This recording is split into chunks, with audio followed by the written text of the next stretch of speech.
it's just hard to play into. Like you get countered by items, which is not something you want to do. You don't want to have that mixed damage, a bit magical, a bit physical.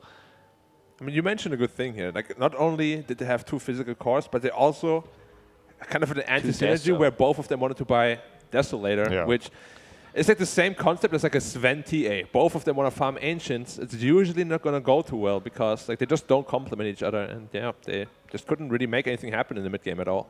Hopefully these are some obvious draft issues that Lilgun will be able to revise, but we're going to hop to a quick break after we show some love to our sponsors, HyperX and Secret Lab Chairs. When we come back, game number 2 of Upper Division at SEA.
Welcome back to Southeast Asia Upper Division coverage of the DPC Season 2.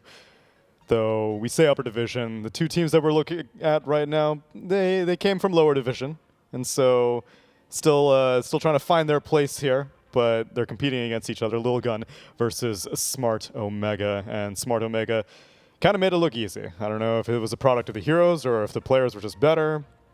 Seems like they're having a better grasp on the patch, what's strong, what's not. Like the way they're drafting, they're picking heroes that got buffed. On the other side, you have a position for Tiny. I don't mind TA. I think the TA is very viable. Lone Druid, still for me, kind of meh. Very situational as a hero. We discussed about having these 2 cores that rely solely on dealing the physical damage, which easily get countered. I have to see more, I have to see more the way they're drafting, but not impressed, just coming out from the game 1. Yeah, can't really draw any conclusions after 1 game, of course, but in that 1 game they did look outclassed in both strategy as well as gameplay. So hopefully they can fight back in game 2 a little bit better. The 3 games that we've had the chance to cover between yesterday in China and today have all had Beastmaster. Yeah. What are the all in the mid lane? Why are other bans being higher priority than Beastmaster? Is Grimstoke really that good that you have to keep banning him out? Yeah. I mean, Grim is definitely really good. And like, Beastmaster, I think people just don't quite realize it, how good he actually is. Like, he's like, yeah, he's going to farm, he's going to get his eggs, sure, I'm going to get my BKB. That's not how it works, you know. Like, he's just so obnoxious. He's always safe when he spams his spells. Like, you can't reach him. He did well in lane also versus a Templar assassin. Because of new runes, you know. Triple rune. He gets actually the sustain. You have 3-minute rune, you have 4-minute rune, 2 minutes, or 2, 3, 4. Like, you get the and then the bottle refill at 5. It's just too much, you know. I personally think something needs to be done about one the of the runes. 3 runes needs to go. They need to go, because it's just too much. Like, especially with the bottle kind of got nerfed. You get the 2 charges, but it's still, you know, sustain makes the game kind of played like you mentioned it well. You know, position 4s, they don't really want to rotate to the mid because everyone's full HP, full mana all the time. Yeah, you were talking about 4-position Tiny. I was with you. I was just like, I don't really know what he's going to do. What does he do? Does he go mid? He doesn't have enough burst damage at 2, 3, 4 minutes when they're full HP. Yeah, I think this patch especially will, at least further down the line, focus on like post 4s that are really strong in lane and not so strong at rotating. Like the Skyra, for example. Like, he just dominated his lane, had a good time, and didn't really ever think about rotating, simply because it's just too difficult in this patch. In Earth Spirit, I mean, in Europe, though, we saw Earth Spirit be used to quite success. Stoneman on Brame was doing a lot, and so still some roaming potential. Sure. You know, Earth Spirit's still an Earth Spirit. What he does, I also like the play that we've seen throughout the Major, where you're playing like the off lane, you drag the second creep wave, you get level 2 from that, deny the full creep wave, TP to the mid lane, and just roll in and get the kill on a mid lane, which is something that you need to be aware of when you're playing against the Earth Spirit. And Lilgun learned their lesson. Beastmaster finally has been banned out. And Razor also first phase ban. Interesting. You go with Tiny again. I mean, I just hope this is a core Tiny. I said it so many times. I've seen it throughout the Major, seen it throughout the first DPC season, that this hero is just not a good position for. Like, why do people always get baited in picking it? I don't know. It's one of those heroes, you know, that is like, yeah, we can still make it work. Yeah. No, you can't. Not as long as Fluffy Hat is in the game. Still Grimstroke in the pool. Exactly. Like, this is the best item pretty much against Tiny. That plus a raindrop. And IO again. Woo. Oh, it's Lilgun. What's the answer? IO Tusk, one of the strongest combos in the game. Yeah, I'm surprised they actually don't get a bat. Oh, they go back to the Huskar right away. Bit of a cheese. All right, so Huskar Shard has HP regen reduction. And you can cast it while disabled. Yeah. But IO is a ranged hero, and the spirits will still hit you from very, very far away. Sure, but your auto attack range is the same range as the whatever it's called. The spirits? No, no, spirits, but the auto attack. Yeah. Oh yeah, auto attack range, inner fire, same range. So it is decent against the IO. It's really good against the Tusk. But yeah, like they still have long range damage to deal with him, pre-BKB at least.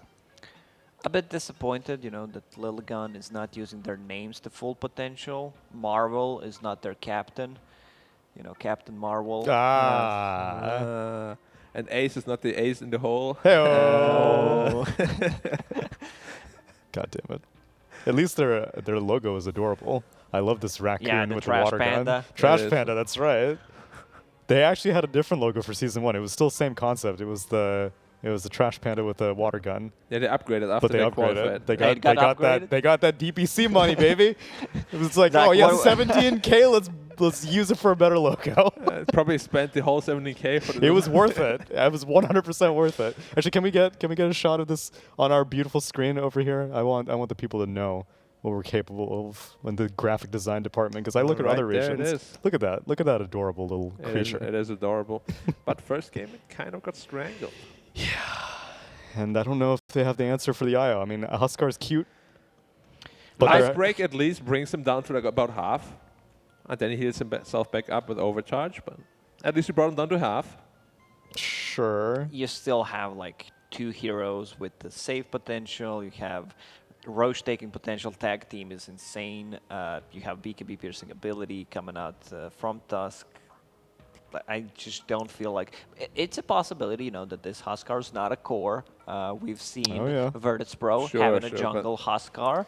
That's like, you know, like you're leaning really far to the window. Like only 1 foot is still on the floor here. But it's a possibility, as you said. I mean, if you're only interested for the shard. Ooh, Death Prophet. But DP absolutely dumpsters Huskar. It's like not even fair. The hero did get nerfed quite a bit, though. It did, but It was a bit Exorcism is OP. still the same pretty much. And Spirit Siphon, I think, also didn't get nerfed. It's just the movement speed that got nerfed and the armor. Yeah, the armor from the shard. I think the shard got buffed, but the move speed, her inherent move speed, and the Reduced by 20. Yeah. And her armor got reduced by 1, I believe. Something like that. Oh, that armor. Yeah. But Spirit Siphon still is super strong against heroes like Husker. Exorcism as well goes through BKB. And we have seen this IO DP combo many times. Yeah, so much healing coming out from these two heroes when they're paired up together. So much sustain. Again, the snowball. Like if you have, let's say, 5 stacks of spearing, what's it called from Huskar? Burning Spear. Spears. Burning I was like, one didn't see Huskar in a very long time. Forgot his abilities. Yeah. So yeah, he can use the snowball to save people with that. Undying, I think he's a viable hero. Has 15-second on a tombstone on level 10, and he can kind of push the waves now because DK does twice as much damage to creeps as it does to heroes. He can farm neutrals also now. That was always like one of his biggest issues. Although I'm definitely leaning it being a core Huskar because they spend 3 bans protecting it. It's definitely core Husker. Like the mid player always plays it. He has been playing it for many years. That's kind of how they qualified into the upper division. But I just like to go back to what I always say about heroes like IO and DP. Heroes that just passively deal damage by existing are very strong.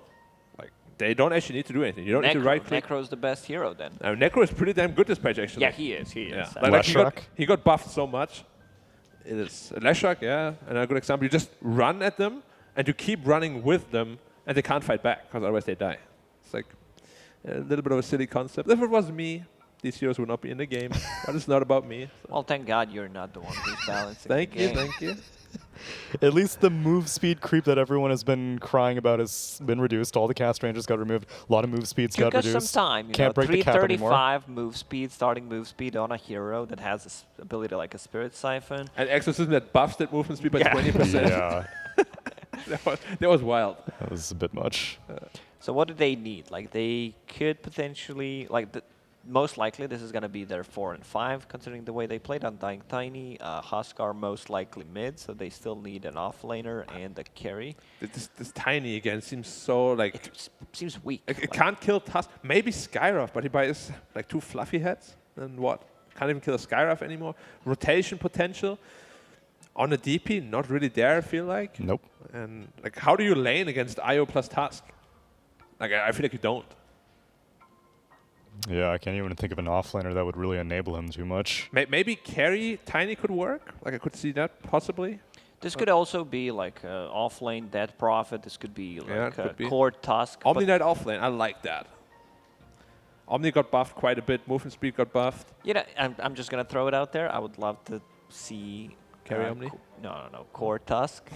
Just get that Aghanim Scepter a bit earlier, and they go in with their heroes. You just kick them out if you're in trouble. Like you get good. like Medallion. You don't even need like a Blink Dagger. I actually feel that's like rushing Aghanim Scepter here could potentially be like great against Huskar because you're like he jumps in, you kick him out. Just kick him out.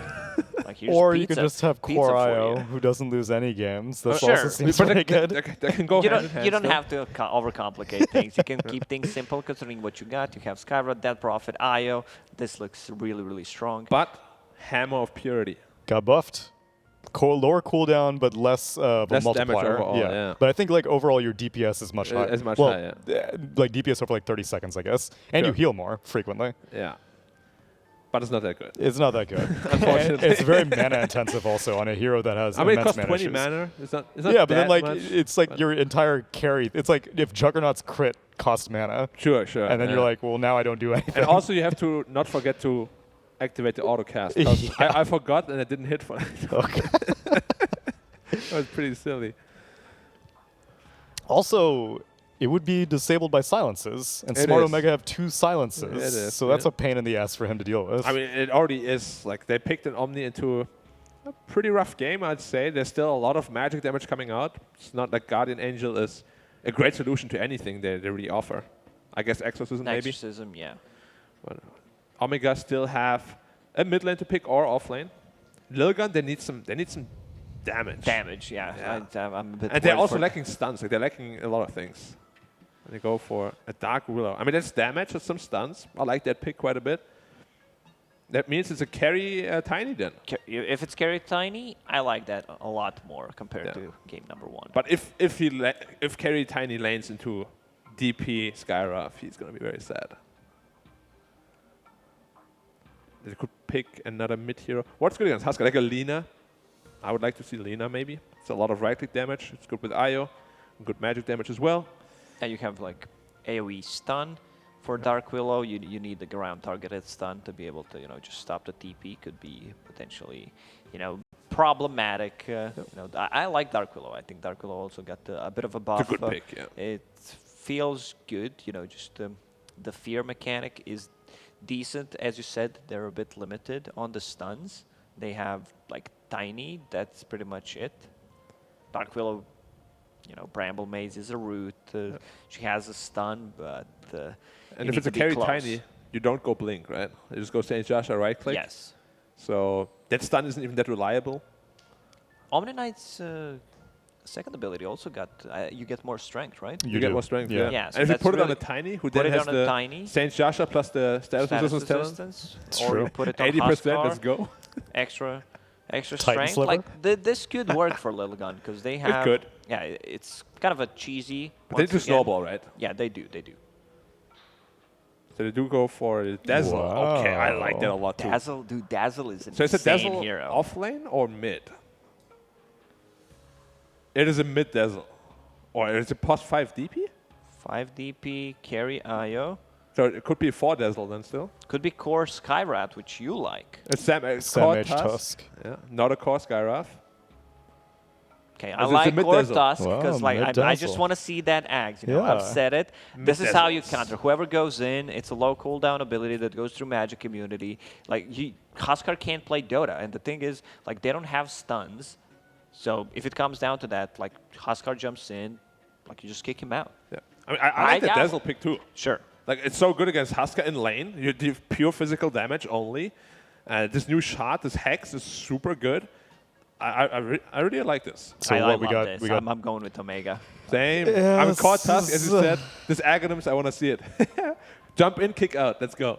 This is looking like a Oh, they already knew. They already. I mean, it's core IO. As soon as they picked the first hero, they already knew who I was going to be predicting. I don't think that they have answered it. I am curious to see if the Huskar builds Shard, because even during the major, I was wondering, is there any answer in the world for core IO other than nerfing it? And apparently, nerfing it wasn't the answer. So that and Draw shot. What does Mid Dazzle build? Solar Crest? There's a couple of builds. Like some people build Midas, some build Solar Crest. Necro is out of the occasion now, of course. You want to get the Shard ASAP. Greaves, really good. Shard. Oh yeah, the Hex. Yeah, that's right. I forgot about that. I think it's like Solar Greaves into Shard type Solar of a Greaves build. Shard, sounds very good. Very strong hero. And then what does your offlane Tusk just straight up rush the Aghanim Scepter?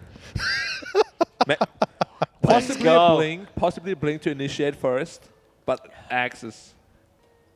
Now I don't think you need initiation because like you just group up with Dazzle. Make them run into you. Yeah, exactly, and with the Dead Prophet. Okay, I like it. I am scared for Lilgun. I think their cheese got them through lower division, but now in the upper division, Stinky cheese. it may not be quite as fresh. It has aged poorly, but we'll see. We'll find out. Game number 2 with our casters, John Xfire and MLP. Yes, ladies and gentlemen, welcome back. We are officially into Game 2 between Lilgun and Omega Esports, and it is MLP Dota and John Xfire once again. John, welcome back, sir. We have 2 new drafts in front of us. How are you feeling about these ones? Tsunami put it best. Tino gets the IO once more. It's something he's been playing for basically the past year now. It's a very strong comfort pick for him on the core. There are a couple of wild factors here for Omega, though. Mac on the Dazzle without the Necronomicon, which really was one of the mid-game things we've seen from poor Dazzle. The itemization's got to be slightly different. You do see the Midas being queued up for Mac, and that's one way to just kind of build up, have a lower cooldown on Midas once you have the bad Juju up, and continue to scale. And for Lilgun's part, the Huskar is out along with the Omni Knight. There's some potency there, especially with the slight buffs you've gotten on Omni Knight. Heavenly Grace is going to be a lot of bonus strength to toss onto the Huskar or the Tiny. and Sanctity is playing the core Tiny as well, so we'll see if that overcomes the IO in this case, but it should make for a good back and forth. But this is a lot more aggressive for Lilgun. They have less downtime with their draft. They have a lot more options to access these fights early on, and that does fix an issue from Game 1. Game 1, we saw 2 of their cores just AFK farming, and the investment just didn't pay off. So this time around, Lilgun should have some more power on hand to force some issues up against Smart Omega. Yeah, I mean, there's been a lot of talk as well about this this core IO and how you can really nerf it down so it's not quite as effective. And the only idea that comes to mind, John, is we just delete the hero. I think that'll work perfectly. Just get rid of it. Yeah, it's just way too potent. I don't know if you'd want to delete the hero. I think there are other heroes you'd want to delete on top of that. I mean, you know, you delete IO, but then Techies is still a hero, right? And it's not been picked in Southeast Asia, but we did see in other regions where the Techies was kind of famous. So I think the Techies deserves to be deleted more as a Techies hater, but the IO is really strong, yeah. I never said IO was going to be the only hero deleted, John. There's a list that I've got. Ice Frog, if you are listening, please. Emails on Twitter, let me know. I'll give you the list over and we'll get it sorted. But apart from that, John, laning stage looking pretty strong for Omega, right? Like, you've got this mid Dazzle. It doesn't really struggle up against the Tiny. It looks like it's going to be a fairly easy matchup for the Dazzle with that Poison Touch. You've got plenty of sustain there. And for Sanctity, you're kind of just stuck trying to secure CS. But as you just saw, Mac can play a few games with his healing wave and kind of make it so he can actually deny those range creeps very effectively. Yeah, you've got to watch out for that if you're Sanctity. Like, he's a melee hero against the Dazzle. The Poison Touch, as you mentioned, is strong, but really the Shadow Wave is what ruins Sanctity. Once he runs out of the tree grab charges early on, he's going to have to gap close, walk right into the creep wave, and Mac can just spam the Shadow Wave and make it hard to trade for Sanctity. And Sanctity, you know, there's talks about the skill build. He might not want to fully invest in the Avalanche Toss here. He might just want to go for that right-click build with a tree grab. So if he does go that route, it could be a bit hard to sustain this lane against the Dazzle. No, fair enough. So we were having a look down at the bot lane. You saw Shanks and Sam H up against X123 and Ace 12. Looks like not so much of a challenging lane for 123 yet, but there is definitely a lot of kill potential here with this core Tusk. You have to be very wary of that, as even mid lane, you just saw the Avalanche coming out. I'm sure Mac could not chase down Sanctity on the Tiny, but the problem is Mac is securing all the runes. Sanctity is just struggling a little bit, as he will be able to go for the bot rune now, but the damage output a little bit scary already from this core Dazzle. I mean, you're going to be able to sustain yourself with all these runes, as you see, but Sanctity's already forced to TP back just to get control of his wave, find those last hits, and Mac is already in a really happy spot. Both of them have their water runes up, but Mac is under no pressure to pop his, so really smooth lane for the Dazzle, and Sanctity's going to have to find a way to recover that lane. He did opt to level up the Avalanche, so it's not a direct build into the core right-click Tiny, but he might just want to play more of that space-making blink-in Avalanche Toss combo, but that will take out the potency of his late-game scaling down the line. Certainly. Of course, that last lane we haven't really talked about at all yet is the top lane, where you'll see Tino and CML. In fact, never mind that for a second, because Sanctity is taking way too much damage again. He's going to back off and let the Poison Touch wear off, but you see how frustrating it is for the Tiny in this laning matchup, and now we can have a look at that top lane, where you do see Marvel, along with its Dark Willow, up against CML and Tino, and it's basically a similar story to last game, where Tino, he's having a good old time, not really struggling as bot lane. Speaking of struggles, there is going to be a first blood. Shanks and X12, or rather X123 goes down. Shanks able to help secure the kill, and now top lane Marvel can't really farm very safely on the Omni against this duo on the top lane. It's very rough. Yeah, it's not easy. Marvel can kind of hold his own. He's got the Soul Ring up, so he can try to just spam out the heals, force out the wave. But the dual lane of Io plus Death Prophet, it's just nearly unkillable. It's almost like the Abaddon in that sense. You don't have a direct way of saving your Io here, but it's very hard to punish CML for going beyond the creep wave, for just getting the Spirit Siphons off. Very hard to outpressure him, and even the bot lane, right? Like we saw our Husker fall. The durability of Husker is not that great early on. You've got the option to get healed by Ace with Soul Rip, but again, the Undying does have mana issues. Ace does have 2 Mangos on hand, but it's much easier for Shanks to just spam his spells, sit back, and be happy with the trades here. just look at this mid lane, Sanctity. He can't catch a break. Every time he comes close, he cops the poison touch. It's just not a fun lane for this Tiny. It's rather disgusting. Mac, he's going to have a very quick Midas build up here as well, Sanctity will at least have Hishji just TPing in to give him that full bottle up now, but you know, that early Midas pickup on the Dazzle should pay some dividends here for Omega. Once again, Sanctity, he comes close, he'll take the creep aggro, but he's going to take so much damage in the process, and that poison touch still has not worn off. We'll have to continue taking damage. But the worst thing is that Mac's got a level advantage, so he already has a bad Juju to play with. Lower cooldowns, minus armor on hand. Ace, he's in big trouble. He tried to salve up, but he is going to go down. Still 1-2-3. He's going to chase down SamH and try to get a trade going, but it seems that the Tusk might be just fine as 1-2-3 goes down, and they get SamH in the end, but he didn't even get XP for that. He even got Shanks on the Skywrath with the fire. But they did kill off the Husker, and again, 1-2-3, he got no XP out of it, so it's not really that amazing for this POS1 Husker.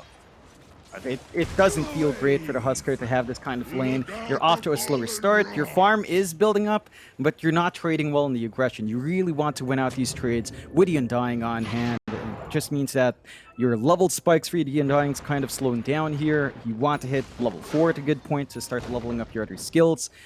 For the side of Smart Omega, sure, SamH is having a slower time. He's still level 4. They've been a lot greedier with getting that EXP up on their Sky, and I think that's just been paying off. It allows them to get that burst damage down, and the saving capability of the Undying is just not quite there yet. And it is not. How do you feel about the Undying changes anyway? In fact, hold that thought, because top lane, they're going to go in right now, but the Avalanche toss is there from Sanctity. He does kill off CML. Now Tino just needs to TP out, but he sees the Avalanche being used up. He knows he can TP out of there, and at least for Sanctity, he does manage to secure a kill for himself on this Tiny, which is naturally going to be quite important considering how bad of a lane he has had. Yeah, I mean, you take anything you can get here for Sanctity, really good use of that power rune. Just managing to at least find a simple pick-off and kind of even out the kill board, 3-3, less than 1k lead. You're not stopping Mac from hitting this timing with the Midas, though. So yeah, you kill off the POS 5, but you're not really doing anything to put a dent on the Core's farm right now, and you just worry about the Dazzle getting too much value from a sub-10-minute Midas. That's just going to be really hard to play against in terms of net worth. It's just constant for Mac to build up on. Here we go. Speaking of Mac, he comes right in onto that Undying with the tag team out for SamH and Ace. Completely melts SamH. He's looking for 1-2-3. He caught him going into that tree line. 1-2-3 is going to try and TP away in time. SamH, he can't get the snowball. Very close call, and even top lane. See a bit of a chase here onto Marvel. Marvel, the Heavenly Grace, can survive a bit longer, but Tino wants to continue this chase down. In the end, we'll decide better of it. Still bot lane again. We see a rotation in from Sanctity. He's going to try and go in onto Mac. Mac doesn't have Shallow Grave up yet, so he is going to die. And Ace even finding a secondary in the form of Shanks. It did cost them a lot of rotations, but maybe they'll even find SamH. The snowball is probably not going to save, and he kind of messes up the shards there. Blocks himself in, and well, with those rotations out for Lilgun, that was very worthwhile. But definitely, they managed to get some punishment on Smart Omega. They find 2 cores for the trouble. Really big win there for Lilgun. They can look to apply pressure in that bot tier 1. Not the most important tower, but the gold injections can be really good. It gives SamH less space to play with on the Tusk, and that should open up a little bit more map space here for Lilgun. Give them some access to the triangle. They've already got deep ward, and that should allow more rotation potential once they commit fully. For now, they're going to hold out. Yeah, Marvel dropping very quick there, Tino. Able to take the kill for himself, and well, Sanctity, he is going to rotate, but can't really even kill off Shanks at the moment, which is rather depressing. Just back off into that mid lane. I suppose with this core Tiny, you've just got more farming to do. He's queued up the blink, but it's going to be a bit of time. While that's happening bot lane, thought they might run in for that kill attempt there with SamH, but it's not really the case. They see a very low Husker right now, but he does have help, and meanwhile, mid lane, Shanks does indeed end up going down. Sanctity able to find another one. Yeah, I mean, he's got the burst damage on hand. Level 2 avalanche, max level avalanche, level 2 toss. He's got the growth up, so there's a lot more damage. And you can see now, Lilgun are invading that triangle. They're going to try. Mac will be targeted here. He gets the healing wave off, but it's not going to matter. Again, he doesn't have the shallow grave yet. So he can't really survive once he gets ganked like that. But for Lilgun, again, great news for them. Just finding these important kills, and you look at the farm of 1, 2, 3 now. He's right at the top of the network board, and it is a Husker after all. He's going to be very powerful very soon. Yeah, I mean, he's already at that point. He's got the armlet up. Like, it's very hard to burst down 1, 2, 3 with all the regen on hand. You've got really high leveled Undying now. He's got his level 6 and max level Tombstone. So if you do go into these prolonged fights, it's not good news for Smart Omega to force that issue. Although they are smoked up here. But it does break. Yeah, not going to lead to anything. Sam H, he's having a look at Roshan, just throwing the fists up. Meanwhile, top lane, Marvel. Be careful. Back into the mid lane, though. Sanctity being jumped with the Mystic Flare out. And well, even if he is a core Tiny, he still melts to that Mystic Flare damage, as everybody else does. And Omega, they're looking towards that mid-tier 1 now. They have the Exorcism, so they can abuse it. And that they will. Try and fight this one out. Bedlam there from Hishki. Silence out as well. The Husker going to jump right in onto Shanks, but they have the Shallow Grave this time. And 1, 2, 3. He gets the disarm, but it is not in time. He will still die. Onto Sam H, though. They will at least find a 2-for-1 trade. It's not going to feel too amazing losing that Husker like that. But I suppose they do defend that mid-tier 1. Yeah, they hold on to the objective. What really hurts here for Lilgun is the fact that they're forced to throw their pots 1 Husker in front, which, again, is fair. Husker is a very mid, early game-oriented hero, but look at how much space Tino gets. Like, he's basically free-farming top lane. He switches down bot, maybe looking to push in that bot tier 1 now, and you just haven't done enough to stop the IO. So even if you're getting this Husker finding some support kills and having your Tiny around to soak, the question still stands, is that enough to stand against a free-farm IO? And it just doesn't feel like they've done enough to stop Tino from just playing the game he wants to play. He's going to try and farm up on this Husker and just trying to keep up on 1, 2, 3. With the armlet toggles, you can easily just take these ancient stacks by yourself. You can do the same thing with Roshan as well, and we'll see when 1, 2, 3 wants to commit for that Roshan. But while he was doing that, the bot tier 1 tower does drop. Tino able to pick it up, and Omega, it feels like a similar story to last game where they had a bit of a slower start. But as time goes on, they're getting everything they want, and you start to wonder what the answer is going to be from Lilgun. Like, this Husker, it has its limits, especially in terms of time, right? Like, in the late game, it doesn't feel that great. No, I mean, it's got some scaling options, but it still isn't amazing. Then you have to worry about scaling late, not just against the IO, but Dazzle really hits its stride once you hit level 18. Max level Bad Juju, 50% CDR on, say, Guardian Greaves, and lower cooldown Shallow Grave, then the Shard that can come out with a Hex on Poison Touch. It's a lot of control to contend with, a lot of durability coming out from Smart Omega as well. And they are sort of allowed to slow down the game while also finding objectives. Like, Mac is still finding farm. It's just right behind the Husker, and Lilgun, again, they're playing passively, but their lineup doesn't really want to do that. So they need to find some opportunities to be aggressive. Perhaps with this blink done on Sanctity flying out, they can look to set up, find some angles, get a smoke out, invade the jungle for a bit. They don't have the best aggressive wards here from Lilgun, though, so it could be a bit blind if they want to roam into the other side of the river. Certainly so. Smoke up in the mid lane. Lilgun want to try and get aggressive now around that mid-tier 1 tower, and of course if they can get a nice team fight going, they can try to secure the mid-tier 1. Problem is they're not really moving around too much. They're trying to decide which way to go. But they're not going to find anyone fighters yet, or maybe they are. They found CML. We're a hell of a team, Jax, aren't we? It's a nice start, and it's run to the Roshan instead, so they avoid the mid-tier 1. They'll go for the Roshan play, and one would argue it might be even more valuable. They're not going to be able to scout this out, though. But can Omega fight this? Sam H is going to get jumped on immediately by Sanctity. They're going to try and distract them while the Roshan's still happening, but they have lost Marvel. Still the Roshan does go down. Now Sam H is a man on the run.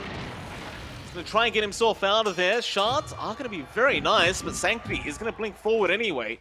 Still chasing down this task. Sam H, this is a lot of space being bought, but perhaps not quite enough, as he's still running away. Now the Bedlam's out, but Sam H is not really taking too much damage. He'll turn around the snowball, still on the run, will avoid all the roots, still running away as Sanctity will toss him back in. Won't get rooted up, but it won't matter. They get the kill in the end. It just took a while, but they get it done. Yeah, I mean, that's so much space as mentioned. Like, it's so hard to play against that, and it opened up some space. 123 was trying to chase down Tino in that downtime. If he had the rest of the team, they might have been able to get the punishment on the Io. So because of that space, they miss an opportunity. They still line up for mid. This could be big. Shanks, big trouble. Avalanche toss. The shallow grave was there by Mac, but it is not going to help him out. Fairly easily there. Well, this core Dazzle, it's got some catching up to do now.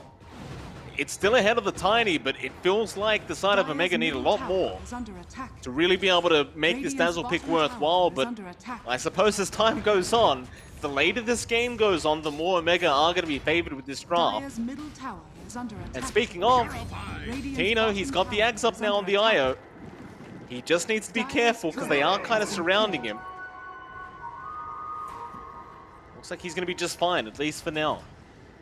And they're playing this really smart for smart Omega, right? Like, they are kind of split pushing. CML just solo pushing that bot tier 2. And they did cut the wave, but there's still enough for CML to maximize this Exorcism. So they might find a good trade here, although down mid. They are trying to push in the mid tier 2 tower, but you see that bot lane being forced in as well there by Tino.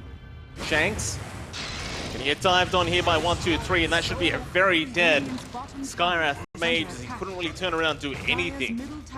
And they are still trying for that mid tier 2 tower, but now on the backlines there is a snowball out, but still the Shadow Realm is there. Sam H unable to block him out either. Hishki can just keep going with the Cursed Crown, and they will find another Sam H to drop on the Tusk. And Lilgun, they are right back into that mid tier 2. That was a really smart play from Sam H, though. He cuts off the TP coming out from Hishki, so he can't come in to maybe deny off that bot tier 2. It's going to be an even tier 2 for tier 2. A bit better for Lilgun, as the mid tier 2 does cut off access into the jungle a bit better and gives you better control on the triangle as well. And they can look towards the high ground. They've still got the Aegis for quite a fair bit longer, about 2 minutes on that, on the Husker. So they can try to maximize that while they're strong. They need to get as much as possible at this point in the game. 123 is just standing his ground. Into the mid tier 3 they go, and well, Omega, they're the ones who need to have an answer here. 123, he gets a bit of chip damage, and that's going to be enough for him. He doesn't want to risk too much, it seems. And as well as that, of course, you do see the creep skipping now by Tino. Another nice little thing the Io can do with his dominated creep, but he realizes he's being chased down as we speak. He'll back off. He'll be just fine. Yeah, I think Smart and Omega are still fairly happy about this. Their high ground's protected. They're still waiting for Aegis to expire before looking to really re-engage, although Ace... Yeah, he's in a bit of danger here. Snowball going to fly out to make sure he can't TP away, and they will at least find the support Undying. Not it for now, but they're going to try for a bit more. With the Ron of Atos out, they do lock down Marvel. But Marvel is a little bit too tanky for them at the moment. Or maybe not for Tino. Tino does come in from the side. Concussive shot there with the spirit damage flying out. Marvel is starting to drop low, but a nice avalanche into the Terrorize. They're going to make sure that they can't continue this chase onto the Omni. And instead, Omega, they're going to go back for that mid-tier 1. And while it is going to be fairly late, they do manage to take it out. And you're still happy about the pace here for Smart Omega. You're in the lead by less than 1k. Most of the gold on Lilgun is still just riding on 123, so they haven't been able to redistribute that towards Sanctity or towards Marvel. The other cores are taking the backseat here. MH is as well on the Tusk in comparison to the all the other cores, but you don't really mind on the Tusk. Like, he doesn't need too much gold to be active. He's got the levels to kind of play around. You might want to prioritize the Blink now. They are trying to line up for the tier 2 top here on the side of Lilgun, but the bot tier 2 is going to be pressured, and they do have Exorcism up on Smart Omega's end. It's only level 1 Exorcism, but it still does do a fair bit of damage onto those towers, and he's going to end up popping it. Of course, Lilgun are going to be forced to rotate and defend this tower. The Sanctity is going to rush right in, looking for a toss target. Going to quite find one. And of course, that's what Omega just wanted, is to force them back and not allow them to go on high ground again in the dire side of the map. Tino, really going to back off. Smoke out from Lilgun is not really meaning too much yet. But Tino, he is under vision right now, so this could be a great time to initiate, but they don't find him. He's going to be able to back down to the south. And with that, it looks like it's a bit of a reset from both teams. They've got to just kind of get back to what they were doing. Yeah, I suppose for Lilgun, it's trying to push that high ground again, but the problem is this bot lane is always being forced in by Sam H and Shanks. I don't think they can really commit for that mid-tier 3 tower yet. No, I mean, they also lost the Aegis. It does expire. So Smart Mega can actually look to make a turn on Husker if they want to, and they're still lining up for bot. Like, it's just a consistent push. Their creep wave is cut off now, but it's a fresh creep wave coming in, and they had to pop the Fortify for the tier 3. I love the fact that Tino just cheekily kind of relocates in. He was not going to take Sam H back, it seems. They're going to leave him there and keep applying pressure, but Sanctity now is going to come in and clean him up. They'll get rid of this pesky Tusk, and they might even find Shanks. Try for the TP play, but the damage output is way too high on Sanctity, and it's right into the mid lane. Again, they go. That high ground, the tier 3 tower, is once again being chipped away here by Lilgun. Omega, they're going to be around to defend, but it's not going to be quite as easy as it would have been with your whole 5. So they are doing a good job of it. 1, 2, 3, forced to back off.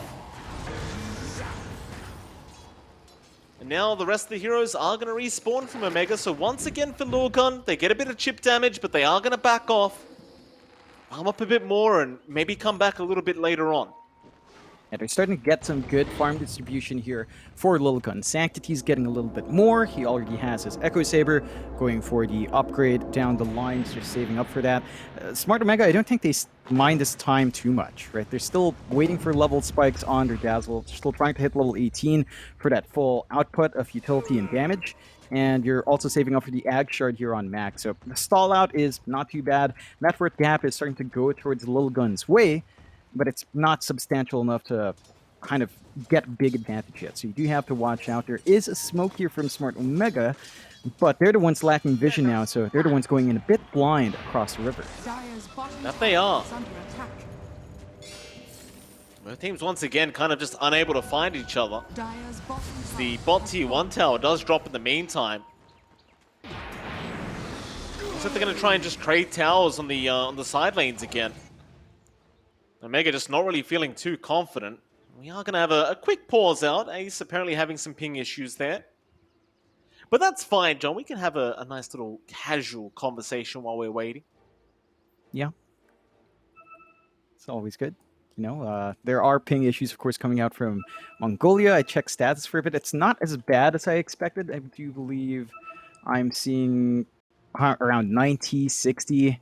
So it's not too bad, all things considered, but of course the lines sometimes act up, as you would know. John, that's not what the people want to hear. They want to know what you had for Merienda today, John. What was Merienda? Everyone knows that's what they want. I haven't had any. I think all I have on hand is maybe some coffee, maybe some banana chips. I don't know if you've had those. Have you had banana chips before? They're like fried up bananas chips, fried John. up with sugar. Yeah, they're pretty good. Yeah, probably just that. Simple. You know, it's a nice. It's the middle of summer right now in Southeast Asia, but it's a nice cool day. Nothing like a hot cup of coffee while watching some Dota in the afternoon. I would love some, I know, ensaimada sounds good, but I can't really go out to buy some of those nice fluffy pastries right now, Mike. Unfortunately. Very, very upsetting stuff. Definitely very upsetting. Luckily for us, John, if this pause does go on too long, we've got Black who can jump on and start beatboxing for us, but looks like it's not gonna happen. We do get the unpause, so the viewers will have to wait for that little treat. Omega, of course, back down to the top tier 2, and the bottom tier 2 being taken down by Lilgun. Very easy stuff for both teams, but it does seem like Omega, they're going to be more than happy to try and commit for the high ground and once again just try and force back Lilgun, and that's exactly what they're doing. They force back the rotations, but Sanctity is going to be in with the Avalanche and the toss back. CML, he's still alive, however, just kind of backing off as they're trying to find a bit more. CML, is he really going to get himself out of this? They'll turn around with a Warrior's Punch and the Shards out to block the way. Lilgun are still trying to make their way over, but it looks like Omega are going to be just fine. Or maybe not. The Avalanche initiation is in from Sanctity, right onto Sam H. They'll get the Shallow Grave off in time, but Sam H, he should be at least one dead. Or maybe not yet. Sam H still alive, still being healed up, it's still burning. But no, he's fine. He is absolutely fine, Sam H. Is going to be saved, and Lilgun, maybe getting a little bit overly confident with the Fire Spear damage, will miss out on all the kills. You know what it is, that's just going to get worse as this game goes on. That's still a level 2 bad juju as well, so it's not even the full CDR just yet, not the full cooldown reduction just yet, and once you have that sustain, it's just so hard to play into. And they found the Undying. Nice easy kill there onto Ace. It's 1-2-3. He's going to start moving in, but CML seems happy to just try and man-fight it now. They've got those max shards up. So here come your Hexes with the Poison Touch. 1-2-3 is going to try and fight. He'll dive right in onto the Dazzle. This could be harder than anticipated unless Sanctity gets the initiation like that and kills off CML.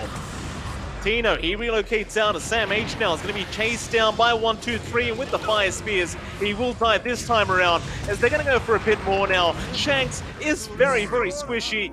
Sanctity will be able to finish him off. And Lilgun, proving to be very strong again in these team fights, are going to be able to move right back into the Roshan pit. That's going to be really big. Free Ag Shard coming out in the second Roche. You're going to have a lot of potential for that, maybe getting it out to Sanctity or 1-2-3 here. Really big boost for both sides. Would probably maybe hope for it on Sanctity instead, just to have that uptime with a tree grab. But we'll see what the call out is. No response here from Smart Omega. They've lost all their heroes, the big ones that count. And that just means they have to play into Aegis Cheese, and that shard upgrade going for free. Does go to 1-2-3. Very nice stuff. 1-2-3 going to be very, very happy about that. Going for the Aghanim Scepter next, it looks like. Forcing targets to attack Husker with increased cast range. So Husker turns into Axe once he gets Aghanim Scepter. Sounds very good. Very nice. It's rather, a good piece of more control. like LC, I guess. It's like a Legion Commander duel, almost. Sort of. Sure. It's really nice though, right? Like you get that control right when you jump in. It's going to be hard for Smart Omega to kind of break off that initiation. And with the Inner Fire upgrade, lowering healing is big against Io and Dazzle. Like a lot of these engagements for Smart Omega has been riding off the back of all this regen they get with Shadow Wave coming through, with the lower cooldown Guardian Greaves. Now you're not going to get as much value there. So there's more opportunities for Lilgun to just keep applying that pressure, keep jumping down, shoving themselves down the throats of Smart Omega, and Smart Omega is just not going to have as much healing on hand to ride through those damage spikes from Lilgun. Absolutely not. You do see the happy faces of Omega Esports. Very good to see. Everyone in good spirits here. Gotta tell you, John, I really missed SEA in Season 1. Of course, we had the pleasure of casting North America, but there's just something different about the Southeast Asian region, isn't there? Yeah. It's just, you never know what to expect from these guys. That's the thing, right? Like, with these drafts, I know we're into a new patch, and, you know, we're expecting new drafts anyway, but it's always a bit of fun to see the free experimentation from these teams. Oh, definitely. There's just a very different playstyle, and I think we mentioned it when we were casting NA. Like, this patch specifically feels like it's kind of forcing the Southeast Asian playstyle, or even South American playstyle, to all the other regions. I mean, it is. It's just team fights, constant fights. Up till, you know, there's early ruins, supports might want to throw their bodies out, or they just want to contest their lanes. They just want to keep throwing themselves out. There's not too much downtime to farm. And that was an issue for Lilgun in Game 1, but you can see what happens when they're allowed to fight. As long as they play to the pace of the patch, it's working out just fine so far. And that it is. So we also had the cheeky comeback of Anna while we're in the break between the Season 1 and 2. Very good to see the man back, obviously. people saying, you know, not playing or rather just playing in Oz is a weakness. I disagree. He's been training very, very hard in the arguably the hardest server, maybe apart from SCA. Yeah, it's interesting because every time I hear your tales from the Oz server, I just wonder what the heck even goes on there. I mean, you were watching me today, John. It's terrible. Bot lane, big smoke up, and they're going to run right into the Skywrath. Shanks being caught out and probably has very little chance of survival as he just gets bursted down by Sanctity. And now they even found Sam H on that offlane task. He's going to try and chance block his way out of this with the TP. Can he really make it out? It looks like he can. No way to really cancel it as the Yules was on cooldown by Hishki, and of course the Avalanche was not available either with the toss from Sanctity. Still, it's going to be fine. You got the pause for Skywrath. You're still controlling the map if you are Lilgun. It's all about just being patient and just keep chipping away at that high ground when it is safe. Of course, for the other side of things, Omega, they're just waiting on Tino. Because Tino is about to hit that level 20 mark, and that spirit damage can get a little bit obnoxious once that's up. Certainly can be. You've also managed to hit the level spike here on Max, so max level bad juju in play. Let's see the cooldown. Guardian Greaves 20-second cooldown. Shadow Wave down to 4 seconds. Shallow Grave down to 9 seconds. Always nice having all that really up. You have to be careful about that spike, but high ground should be easy now. Like they can just chip through the tier 3 and maybe look for more. It will. The tier 3 tower finally going to go down here for Lilgun as they start to move in onto those melee barracks. X out from Mac, not really going to last very long. Ancient Seal, they're just trying to chip away at 1, 2, 3, but he's got so much sustain. So much heal out from Marvel. They need to commit it. Sanctity, he's going to be the one to do it right onto CML, but the Shallow Grave is going to save the day for now. Thing is, 1, 2, 3 has already got in the melee barracks, and they're going to move into the backside and try and team fight now as Tino, he sneaks up from behind. Sam H is in trouble. Guardian Angel is out protecting everybody. The Shallow Grave is there in time onto the task, but is it going to be good enough? Not quite. They'll lose CML and they'll lose Sam H. And Omega, they are just lacking an answer. It's Tino, he's going to be chased down here with the Cursed Crown. He's going to try and buy out as much time as he can, but Ishki is going to try and control him up, and he gets the root on the tether. And that'll be a dead Tino. He continues to try and fight back. They toss him up in the air, and Marvel gives him a little bit of a cheeky tip.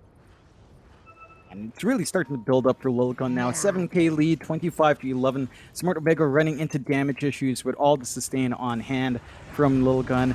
And they just don't have their own sustain. Once 1, 2, 3 is up there with the inner fire, you just really can't keep yourself alive long enough. And even if you are alive, there's just nothing coming out from your heroes to burst them down. So Smart Omega has to look for a new approach. But 1, 2, 3 just stands forward with a status resist. There's nothing that stops him from just getting those hits off. There is not. 1, 2, 3 just having a very happy day as he'll go right onto CML now, and CML forced to back off, but Hishki is moving in. He'll get the Yules off at the Mac into the double avalanche of Sanctity. It's not going to be quite enough to kill them off. Still, now moving in, Omega. They know they need to team fight somehow. But where's your damage output for 1, 2, 3? He'll dive in by himself with the life break onto CML, and CML, he is just burning alive. The fire spears are a bit too much, but Tino is going to heal him up along with Mac. Back on a 1, 2, 3 they go, but again the sustain is there for the Husker, and Sanctity just casually kills off Sam H in the meantime. How do you kill this Husker, John? He's just not dying. Yeah, they can't. They have to focus on the backline somehow. They just don't have the best gap closures now. All they really have is Sam H, and with him out of the picture, does have buyback, but they just can't find the angles here. Well, Sanctity right back in onto CML, gets another kill into another. They'll go onto Shanks. They're trying to help him out. Tino, he even joined in, but the damage output from 1, 2, 3 just proving to be a little bit too high as Shanks does die. And they are yet to find the answer. They try to move in onto Ace. Snowball is there. Sam H will at least help get one, but the damage out from 1, 2, 3 just taking Sam H down onto the DP. That'll be CML gone, and the Guardian Angel is there in time. They'll at least get Hishki, but can they kill 1, 2, 3? He's running. buyback is there from the Dark Willow. They're still going to try as the life break is back the way of Tino now. He wants to man fight this IO. There's your disarm. The shallow grave out immediately from Mac to make sure Tino survives. And Sanctity, he's right back in with the Tiny, trying to find a target. He will not die as Mac now being jumped again by the Husker. Do they have the damage to kill him? Oh. They do. They actually get him down. They'll even find Marvel on the Omni. This game, although it took them a very long time, is clearly not over. And eventually, it seems they can kill 1, 2, 3. It takes a lot, and the right things happen there for Smart Omega. They managed to kill off the Undying first, then sort of split up the team of Lilgun. They managed to kind of just break up the 5-man clump up, which is where Lilgun's really strong. Like, they've got 2 sources of healing, they've got a lot of control. They need to clean up the supports first in this case, maybe even shooting for that Omni Knight as soon as possible, if they can kind of burst him down. And as long as they can do that, they've got some angles to go into. Lilgun, you know, they lose some heroes, they overstay their welcome, but they are still 2 Raxes up. They are 31-15 now with a 9k lead. Smart Omega is still on the back foot. They still need to figure out how to constantly reach that back line. There is an Octarine up on Mac though, so even lower cooldowns. 3-second Shadow Wave, 6.8-second Shallow Grave, 6.8-second Poison Touch, 15-second Guardian Greave, so it is... You are finding some itemization coming out here. It feels like we need to see a little bit more to come out. And we need to see SamH really find the right targets in the back. So much riding on this Tusk to just find the angle, get the lockdown on one, and clean up the 4v5 afterwards. You know what Omega really need, John? They need a Spell Prism for their Dazzle. Oh, yes. I'm sure they'll find one. You know, if IceFrog wants to bless Omega, I'm sure they'll get a Spell Prism later on to just amplify the cooldowns of Mac. Fun little fact, by the way, Mac with the Spider Legs currently has 1.5 seconds worth of downtime on those Spider Legs. It's a very fast boy. Oh, that's ridiculous. It's a speedy Dazzle. It's no Wild Axes though, John. You know, no 0-second cooldown. True. That would really be balanced. Imagine a 0-second cooldown Poison Touch with a Hex. Thank God that doesn't happen. Thank goodness. They go. Dire Jungle is occupied right now. Lilgun, they're going to move in with the Cursed Crown out onto CML on the life break just from a mile away. The Shallow Grave's going to save for now. SamH, he jumped in with the Snowball, trying to go onto the Omni Knight. They want to burst him down first, but they've lost SamH and they've lost Shanks. Onto Tino they go. In fact, never mind Tino, they want Matt. And that'll be your Dazzle gone. CML, he just can't. He can't live through it. They tried to get Marvel in the backlines to at least get rid of some of the sustain on this Husker and get rid of the Heavenly Grace, but even Marvel proving to be a little bit too tanky on that Omni Knight. Now they'll go for the final lane of Barracks, and with no buyback on your Dazzle, how do you defend this? Toss back into the IO. Tino gonna get life broken immediately by X123, and that's it, they call it GG. Lilgun, they make the cheese work.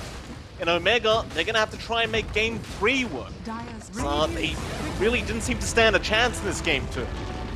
Yeah, I mean, there was some good back and forth there. At the end, we saw the permanent Shallow Grave coming through from Mac, but the moment you jump that Dazzle, you just take that out of the window. And Omega Esports, they try to experiment Mac Dazzle, doesn't quite pay off in the way they'd want to.